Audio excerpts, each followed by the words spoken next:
हमारे क्लास में आप सभी लोगों का स्वागत है। तो देखिए आज का क्वेश्चन क्या है, अवयव के प्रकार कौन कौन हैं। तो ठीक है।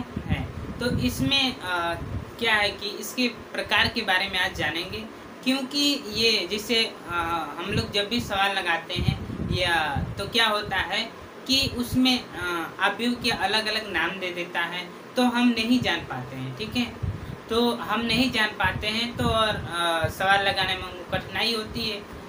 इसलिए मैं इस क्लास में आपको अवयव के सभी प्रकार के बारे में एग्जाम्पल के साथ साथ समझाऊंगा। तो ध्यान से देखिएगा और ध्यान से सुनिएगा, क्योंकि डिफिनेशन के साथ मैं आपको बताऊंगा। तो देखिए प्रकार, देखिए अवयव के प्रकार में पहला क्या है, ठीक है ध्यान से। तो पहला क्या है, क्षैतिज अवयव। क्षैतिज अवयव, ठीक। अब ये क्षैतिज अवयव होता क्या है, ऐसा है अवयव जिसकी पंक्तियों की संख्या स्तंभों की संख्या से कम हो, तो उसे क्षैतिज अवयव कहते हैं। तो ये देखिए 3 4 5 6 2 9 4 2 3 3 2 9। ये देखिए क्या है, पंक्तियों की संख्या स्तंभों की संख्या से कम है। मतलब कि यहाँ पर पंक्ति कितनी है 3 और स्तंभ कितना है 4, मतलब कम है। तो ये हो गया क्षैतिज अवयव, ठीक। तो अगला क्या है, अगला है ऊर्ध्वाधर। ऊर्ध्वाधर अवयव, ठीक। अगला क्या है, ऊर्ध्वाधर अवयव। ऊर्ध्वाधर अवयव में क्या होगा, ऐसा है अवयव जिसकी पंक्तियों की संख्या स्तंभों की संख्या से अधिक हो। तो देखिए 3 2 4 2 3 9। ये क्या है, पंक्तियों की संख्या स्तंभों की संख्या से अधिक, ठीक। अब ये हो गया ऊर्ध्वाधर अवयव। अगला क्या है, वर्ग अवयव।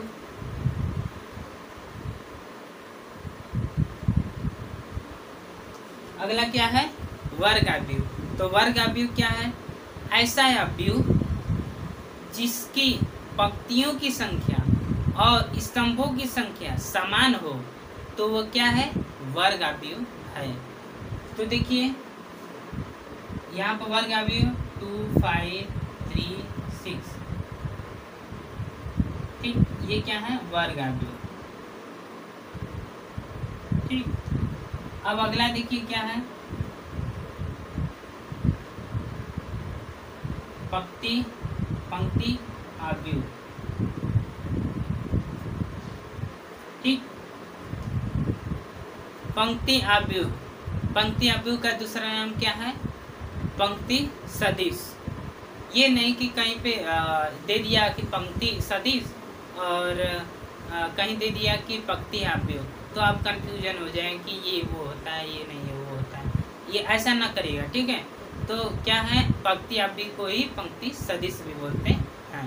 तो देखिए ये क्या है, जिसमें पंक्तियों की संख्या 1 हो, ठीक, और स्तंभों की संख्या 1 से अधिक हो, तो उसे क्या कहेंगे, पंक्ति अवयव। देखिए क्या है, पंक्तियों की संख्या 1 होनी चाहिए, तो 1 2 3, ये क्या हो गया, ये हो गया पंक्ति अवयव, ठीक। अगला देखिए क्या है, अगला है स्तंभ अवयव। स्तंभ अवयव, ठीक। अगला है स्तंभ अवयव। स्तंभ अवयव क्या है, जिसे पहले ये ध्यान दीजिएगा कि स्तंभ अवयव का दूसरा नाम क्या है, स्तंभ सदिश। जैसे वो था पंक्ति अवयव का पंक्ति सदिश, और इसका भी क्या है, स्तंभ अवयव का स्तंभ सदिश, दोनों एक ही नाम है, ठीक है। तो ये क्या होता है, ध्यान से सुनिएगा। ऐसा अवयव जिसके स्तंभों की संख्या 1 हो तथा पंक्तियों की संख्या 1 से अधिक हो तो उसे स्तंभ अवयव कहते हैं। तो देखिए क्या है, पंक्तियों की संख्या 1 से अधिक हो, ठीक, 3, 5, 4, और स्तंभों की संख्या 1 हो, तो ये क्या हो गया, स्तंभ अवयव हो गया, ठीक। फिर अगला देखिए क्या है, 6 नंबर, शून्य अवयव। शून्य अवयव, ठीक। अब ये देखिए शून्य अवयव क्या होता है, ऐसा अवयव जिसके प्रत्येक अवयव क्या हो, शून्य हो, वो क्या है, शून्य अवयव, ठीक। जिसमें एग्जाम्पल के रूप में 0, 0, 0, 0, ये क्या है, शून्य अवयव। तो देखिए फिर अगला क्या है, अब देखिए आगे अवयव जानने के लिए पहले ये जान लीजिए कि मुख्य विकर्ण क्या है। देखिए कोई अवयव दे दिया है, मान लीजिए देखिए 3, 5, 4, 3, 2, 1, फिर 9, 2, 6। तो ये देखिए इसमें मुख्य विकर्ण क्या है, ध्यान से देखिएगा, ये है मुख्य विकर्ण, ठीक। ये ध्यान दीजिएगा क्योंकि आगे जो भी है, आगे जो भी अवयव के प्रकार हैं इसी के से रिलेटेड आप जानेंगे, ठीक है। तो ये जान लीजिएगा कि मुख्य विकर्ण ये है। तो आगे क्या है, कौन प्रकार है, ध्यान दीजिएगा, ठीक है। अगला क्या है, विकर्ण अवयव।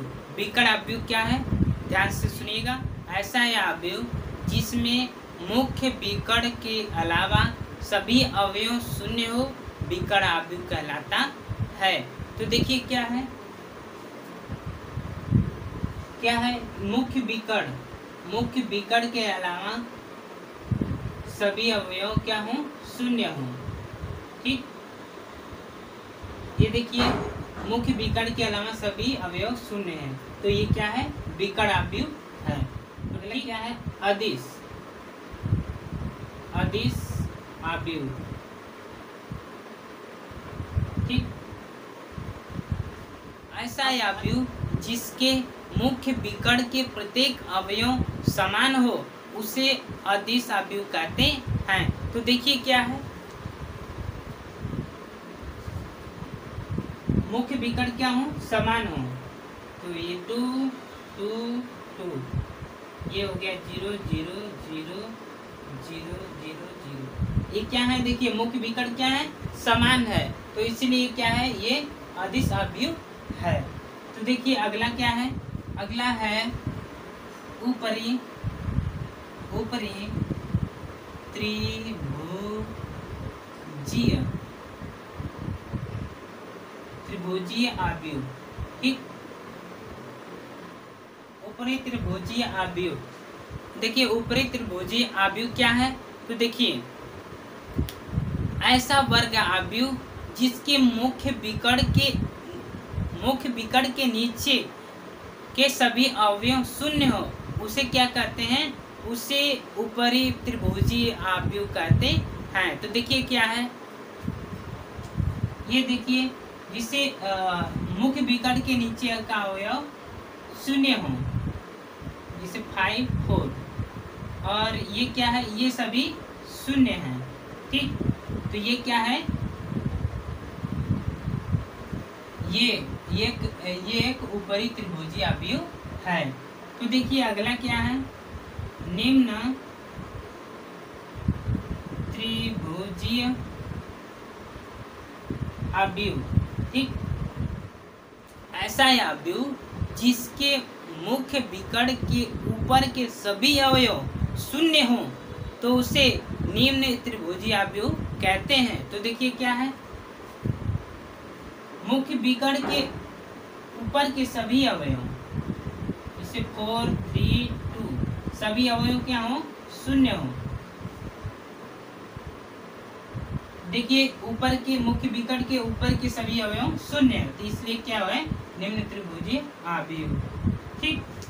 ये उम्मीद करते हैं कि आप लोगों को ये जानकारी जरूर समझ में आ गई होगी। तो बस आज की क्लास में बस इतना ही। तब तक के लिए आप खुश रहिए और मुस्कुराते रहिए। ठीक।